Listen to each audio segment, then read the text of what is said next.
The first step in anything you do is normally the hardest. Considering speaking to a lawyer about a potential will dispute is no different. Some people have never spoken to a lawyer before, and the thought of doing so is overwhelming.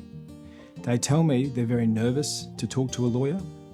In some cases, they're concerned they'll ask a silly question, or don't want to waste our time because they're unsure if we can really help or not, or they're simply overwhelmed by the legal process. I often feel calls from people inquiring about their will disputes, and because they've left it so long to make the inquiry, their rights to claim have expired.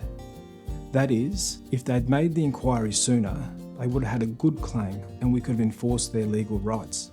But because they've left it so long, the limitation period had expired, or the assets of the estate had been distributed, and unfortunately there's nothing we can do for them. When I speak to these people, they always say they wish they picked up the phone sooner and made the inquiry, because they feel they've missed out on an opportunity or missed the chance to uphold what the deceased person wanted.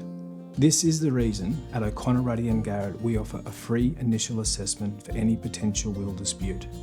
When our highly experienced and empathetic lawyers talk to you for the first time, there is no set agenda. We simply listen to your story. We spend the time to understand why you feel let down and what you want the outcome to look like. The free initial assessment takes as long as it takes. These initial assessments include getting a copy of the will, understanding what assets are in the estate, talking to the executor or the executor's solicitor, and speaking to you and potentially other witnesses. At the end, we present you with your legal options available to you, together with your prospects of success.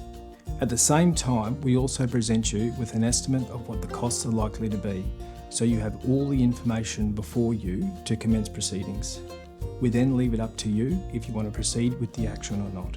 Recently, I had a client and they were telling me their story. Throughout their story, they said things to me that, in my mind, raised red flags. I asked a lot of questions about these red flags, and after we finished our free claim assessment, I told them they had 3 different causes of action. But the first action would be difficult to prove given the evidence we had to date. The second option was a viable option, but it was an expensive way to enforce their rights. But I recommended the third option because it got them what they wanted and the legal costs would have been paid from the estate. This is a classic example of how our free initial claim assessment works. If you decide not to proceed for any reason, there is no charge to you, but at least you know what your legal rights are and you've controlled the process. If you have any will dispute inquiry, it costs nothing to know where you stand. So please contact our office for a free initial claim assessment. Thank you.